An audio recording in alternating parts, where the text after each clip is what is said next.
नमस्कार दोस्तों। मध्य प्रदेश के हरदा डिस्ट्रिक्ट में एक गांव है, नाम है बैरागढ़। वहां पर एक बहुत ही दर्दनाक हादसा कल घटित हो गया, जिससे संबंधित हमें बहुत ज़रूरी था डिस्कस करना, क्योंकि यहाँ पर मामला आ जाता है डिजास्टर मैनेजमेंट का, कि किस तरीके से छोटी छोटी लापरवाहियाँ एक बहुत बड़े हादसे में कन्वर्ट हो जाती है। नो डाउट पटाखे देख करके हमें खुशी भी होती है, दिवाली पे पटाखे हम फोड़ते भी हैं, और आजकल तो शादी हो, कोई भी फंक्शन हो, पटाखे बहुत कॉमन हो चुके हैं। तो ऐसी चीज़ों में जहां एक तरफ खुशी देने का काम जो है वो मिल रहा है, पर वहीं पर दूसरी तरफ इसका दूसरा फेस, जिसके चलते इस तरीके के बड़े दर्दनाक हादसे हो जाते हैं, जिसके चलते निर्दोष लोगों की डेथ हो जाती है। अब यहाँ पर सवाल आता है कि यहाँ पर एडमिनिस्ट्रेशन का लापरवाही का मामला रहा, पुलिस ने लॉ एंड ऑर्डर को मैनेज नहीं किया, या फिर यहाँ पर जो ऑनर्स थे उन्होंने इतना कितना लालच किया, जिसके चलते अपने ही वर्कर्स की सेफ्टी को उन्होंने कॉम्प्रोमाइज़ कर दिया। सो द पॉइंट इज, हम यहाँ पर ये जानने की कोशिश करेंगे कि एक्चुअल में ये हादसे होते क्यों हैं, और इन हादसों को बचाने के लिए क्या हमारे पास में कोई प्रोटोकॉल्स, कुछ रूल रेगुलेशंस अवेलेबल है, क्या यहाँ पर सरकार के द्वारा कदम लिए जा रहे हैं, और साथ में हम समझेंगे कि इन चीज़ों से बचा कैसे जा सकता है। तो ऐसे में ये अपने आप में एक अलार्मिंग सिचुएशन है, अलार्मिंग बेल है, तो इसको देखना हमारे लिए ज़रूरी हो जाता है। दोस्तों, इस वीडियो में आगे बढ़ने से पहले आपके लिए एक बहुत इंपॉर्टेंट इन्फॉर्मेशन है। यूपीएससी या स्टेट पीएससी की प्रिपरेशन आप करते हो तो आप फाउंडेशन कोर्सेज के लिए हमारे ऑफलाइन बैचेस को ज्वाइन कर सकते हो, जो कि हिंदी और इंग्लिश दोनों मीडियम्स में अवेलेबल हैं। एडमिशन्स बिल्कुल ओपन है अभी। मुखर्जी नगर, करोल बाग जो कि दिल्ली में है, इसके अलावा लखनऊ और पटना में भी आप इन कोर्सेज को या फिर इन बैचेस को ज्वाइन कर सकते हो। आप यहाँ पर देखें कि ये सीटीआर मॉडल बेस्ड हमारा प्रोग्राम रहेगा, जिसमें स्टूडेंट्स के टेस्ट होंगे, ठीक है, फिर उसके बाद में क्लास टेस्ट होंगे, फिर उसके बाद में रिव्यू होगा। ऐसे में 1-to-1 प्रॉपर काउंसलिंग भी हो पाएगी। और साथ में ये भी आप ध्यान रखें कि ये जो क्लासेस होंगी, ये जो कोर्सेज हैं आपके लिए, ये PMI that means prelims mains interview integrated approach के साथ में अवेलेबल कराए जा रहे हैं। तो ऐसे में अगर आपको कोई डाउट है या फिर अपनी तरफ से आप प्रोसीड करना चाहते हैं तो आप इस नंबर पे कांटेक्ट कर सकते हो। बाकी फर्दर डिटेल्स आपको डिस्क्रिप्शन बॉक्स में मिल जाएगी, और बाकी कॉन्टैक्ट नंबर आपके पास अवेलेबल है ही। आप कभी भी कॉल करके अपनी क्वेरीज को सॉल्व करवा सकते हो। तो मुद्दा यहाँ पर ये है कि एक्चुअल में जो हरदा में जो हुआ है ना, ये कोई पहली बार नहीं है, ये इंडिया में बार बार होता रहता है। और इंडिया ही नहीं, मेजरली जो डेवलपिंग कंट्रीज है जहाँ पर इस तरीके की फायरवर्क्स की मैन्युफैक्चरिंग होती है, जैसे थाईलैंड, इंडोनेशिया, यहाँ पर भी ऐसे रिपोर्ट्स आती रहती हैं। पर जब इन्वेस्टिगेशन होता है ना, तब पता पड़ता है कि एक्चुअल में कहाँ पर लापरवाही हुई थी। देखो, एक तो ये कि यहाँ पर सेफ्टी मेजर्स नहीं लिए गए थे।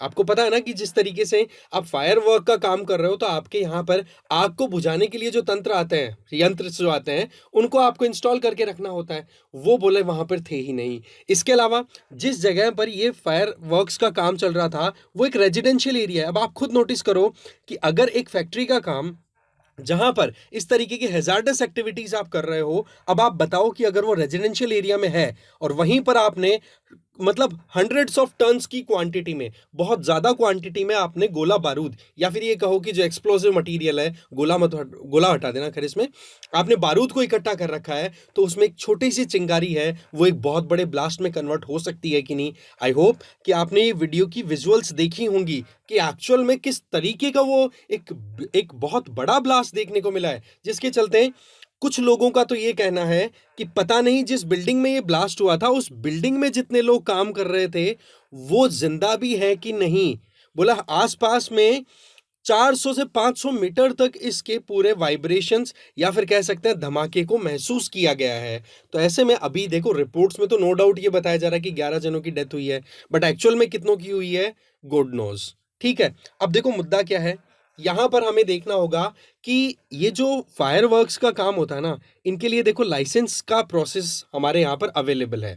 अब इंडियन गवर्नमेंट के द्वारा क्लास 7 एक्सप्लोसिव जो है, क्लास 7 एक्सप्लोसिव का मतलब जो ज़्यादा एक्सप्लोजन नहीं करते हैं, जिसमें पटाखे बनाने का और ये जो आपके कह सकते हैं केमिकल्स हैं, वो इंक्लूडेड आ जाते हैं, तो उनको अलाउ किया हुआ है कि हाँ भाई, आप स्मॉल स्केल के ऊपर इनकी मैन्युफैक्चरिंग कर सकते हो, जो भी पटाखे होते हैं उनकी, ठीक है, जिसमें आप काम कर सकते हो रिटेल का।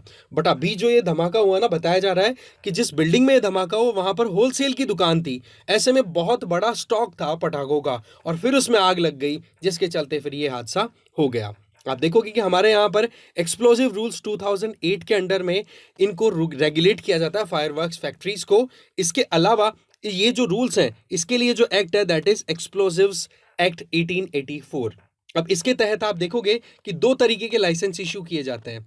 एक तो हो गया आपका टेम्परेरी, एक होता है परमानेंट। वो डिपेंड करता है कि आप किस तरीके का, कितना फी दे करके और किस लेवल का आप प्रोडक्शन करना चाहते हो फायरवर्क्स का, उसके अकॉर्डिंग आपको लाइसेंस लेना होता है। इसके अलावा अगर 100 किलोग्राम से कम क्वांटिटी का आपका कह सकते हैं ना कि मैन्युफैक्चरिंग सिस्टम आपने इंस्टॉल कर रखा है, तब तो देखो बिना लाइसेंस के भी काम हो सकता है। और यहीं पर ये लापरवाही जो थी वो देखने को मिली। कहने का मतलब, हाथी के दांत दिखाने के कुछ और, खाने के कुछ और। तो दिखाने के नाम पर तो इन्होंने छोटे से लेवल पर अपनी मैन्युफैक्चरिंग स्टार्ट कर दी पटाखों की, बट जिससे कि लाइसेंस ना लेना पड़े, और फिर बाद में एक लार्ज स्केल, लार्ज क्वांटिटी में उन्होंने मैन्युफैक्चरिंग करना शुरू कर दी। अब आप देखो किस तरीके से लेबर को काम करना पड़ता है, जो कि इनकी स्किन और इनकी एक कहते हैं ना रेस्पिरेटरी सिस्टम के लिए भी बहुत ज़्यादा डेंजरस होती है ये, इससे निकलने वाली जो फ्यूम होती है बारूद से। साथ में यहाँ पर बोले आग बुझाने के जो यंत्र है, फायर एक्सटिंग्विशर्स हैं, वो भी प्रेजेंट नहीं थे। गवर्नमेंट की तरफ से इस चीज़ को हैंडल करने के लिए कुछ अनाउंसमेंट्स किए गए हैं। For example, prime minister Narendra Modi ji ने तो ये कहा है कि हम जो भी इंडिविजुअल की डेथ हो गई उनको 2 लाख रुपए देंगे उनकी फैमिलीज को, क्योंकि सीधी बात है, एक अर्निंग हैंड का गायब होना अपने आप में बहुत बड़ा एक डैमेज होता है फैमिली के लिए। इसके अलावा जो इंजर्ड इंडिविजुअल्स हैं उनको लगभग 50,000 रुपए की सहायता दी जाएगी और उनका ट्रीटमेंट जो है वो प्रोवाइड कराया जाएगा। स्टेट गवर्नमेंट की तरफ से भी जिन लोगों की डेथ हो गई उनको लगभग 4 लाख रुपए की सहायता दी जा रही है उनके परिवार जनों को। अब यहाँ पर बहुत सारे सवाल हैं, उन सवालों के जवाब ढूंढने बहुत जरूरी है, नहीं तो पता नहीं कि कितनी और इस तरीके की फैक्ट्रीज हैं जिनमें इस तरीके के हादसे होने का केवल इंतजार चल रहा है। तो ऐसे में सबसे पहला सवाल तो ये कि रेजिडेंशियल एरियाज में इस तरीके की फायरवर्क फैक्ट्रीज को अलाउ क्यों करते हो, ये एक अपने आप में एडमिनिस्ट्रेशन पे, प्रशासन पे बहुत बड़ा सवाल है। दूसरा, कि जब लाइसेंस आप 100 किलोग्राम से कम के लिए बिना लाइसेंस की मैन्युफैक्चरिंग अलाउ करते हो, तो यहाँ पर टन्स ऑफ एक्सप्लोजिव स्टोरेज कैसे मिल गया, वो भी एक बहुत बड़ा सवाल है। इसके अलावा आपके पास में जो नेशनल डिजास्टर मैनेजमेंट पॉलिसी है, उस पॉलिसी को प्रॉपर इंप्लीमेंटेशन में क्यों नहीं लाया जा रहा, प्रशासन यहाँ पर ढीला दिखाई दे रहा है। इसके अलावा इतना ज़्यादा मैन्युफैक्चरिंग अगर पटाखों की हो रही है तो डेफिनेटली ट्रांसपोर्टेशन भी हो रहा है, रॉ मटेरियल भी आ रहा है, और उसके बाद में फिनिश प्रोडक्ट को आप मार्केट तक पहुंच भी रहे हो। तो ऐसे में उस ट्रांसपोर्टेशन को देखते हुए वहां पर ट्रांसपोर्टेशन से रिलेटेड जो भी गवर्नमेंट ऑफिशियल्स हैं वो लापरवाही करते हुए दिखाई दे रहे हैं। तो ऐसे में जिन जिन की भी लापरवाही है उनकी अकाउंटेबिलिटी फिक्स करनी जरूरी है। तो ऐसे में चीफ मिनिस्टर आप देख सकते हो मोहन यादव जी, उनके द्वारा 3 मेंबर की एक कमेटी कॉन्स्टिट्यूट की गई है, और वो कमेटी जो है इस पूरे मुद्दे को अब इन्वेस्टिगेट करके अपनी फाइनल रिपोर्ट जब सबमिट करेगी तो पता पड़ेगा। आपको ध्यान होना चाहिए, पटाखों से संबंधित या एक्सप्लोजिव मटेरियल से रिलेटेड जो कुछ भी होता है उसको टैकल करने के लिए सेंट्रल गवर्नमेंट में, ठीक है, मिनिस्ट्री ऑफ कॉमर्स के under department for promotion of industry and internal trade, DPIIT जो है, उसके अंडर में एक इंस्टीट्यूशन है, that is PESO, that means petroleum and explosive safety organisation. ये इस पर्टिकुलर सेगमेंट को मॉनिटर करता है, रेगुलेट करता है।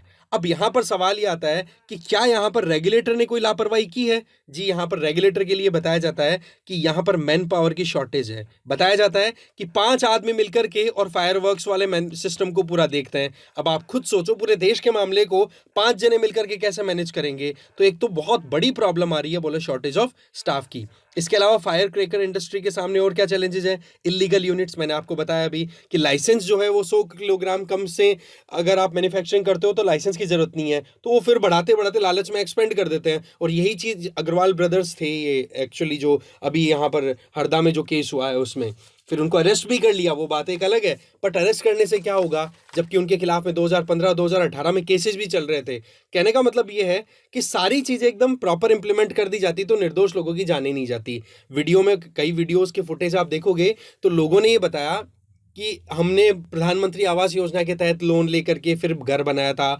हमारा घर टूट गया, ठीक है, खाने के लिए हम दर बदर भटक रहे हैं, सोने के लिए पता नहीं कब कहाँ सोएंगे, इतनी ठंड में इतनी परेशानी हो रही है। तो कुल मिलाकर के सिचुएशन ये निकल के आती है कि कुछ लोग अपने लालच के चक्कर में बाकी जो गरीब लोग हैं उनको परेशानी में डाल देते हैं। अब यहाँ पर ये ब्लास्ट भी हुआ है, तो इस ब्लास्ट में किसकी डेथ ज्यादा हुई है, किसको ज्यादा मैनेज प्रॉब्लम का सामना करना पड़ेगा? डेफिनेटली जो वहां पर वर्कर्स थे उनको।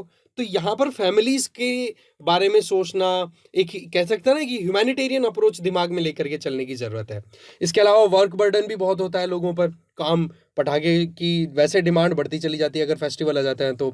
रेगुलेशन प्रॉपर नहीं है, तो मैंने आपको बताई दी, हमने एग्जांपल भी आ गया है तो। इसके अलावा ट्रेनिंग प्रॉपर नहीं होती है यहाँ पर काम करने वाले लोगों की। इस तरीके की डिजास्टर होने के पीछे एक कारण क्या होता है कि जब बर्डन बढ़ता है ना, एकदम से कि डिमांड आ गई मार्केट से पटाखों की, तो अनट्रेंड लोगों को भी पटाखे बनाने में लगा देते हैं और उनसे थोड़ी सी चूक हुई नहीं और वहां पर तो देखो मामला, कहते हैं ना कि सावधानी हटी दुर्घटना घटी, वो वाला सीन वहां पर हो जाता है। एक्सपीरियंस की कमी ना होने की वजह से भी प्रॉब्लम होती है। कई बार बड़े ब्रांडेड फैक्ट्री पटाखे बनाने वाले है ना, वो आउटसोर्स कर देते हैं। अब आउटसोर्स करेंगे तो फिर वो क्या करते हैं, अपने घरों पर ही मैन्युफैक्चर करने लग जाते हैं पटाखे। अब घरों पर ऐसी चीज को, अगर एक सीधी बात है, एक एक्सप्लोसिव मटेरियल को घर पे अगर आप मैन्युफैक्चर करोगे तो वो तो प्रॉब्लम क्रिएट करेगा कि नहीं। इस वजह से बोले सेफ्टी भी कहीं ना कहीं कॉम्प्रोमाइज हो जाती है। घरों पे कौन लगाता है भाई फायर एक्सटिंग्विशर, अग्निशामक यंत्र घर पे कौन लगाता है।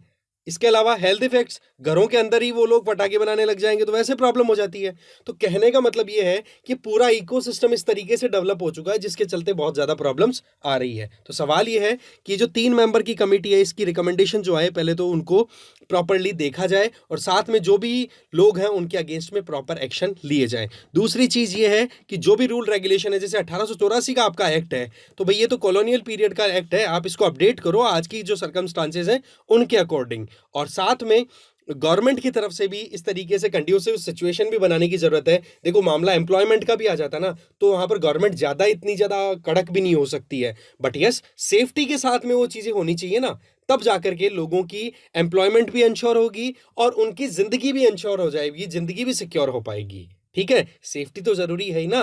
रोजगार के चक्कर में आप जिंदगी को दाव थोड़ा ना लगाओगे, रोजगार क्यों कर रहे हो, जिंदगी के लिए। तो ये चीजें कहीं ना कहीं हमारे लिए समझनी जरूरी हो जाती है। अब लास्ट में आपके लिए एक छोटा सा क्वेश्चन है, प्लीज इसका कमेंट, इसके बारे में आप अपना आंसर जो है वो कमेंट में जरूर दीजिएगा।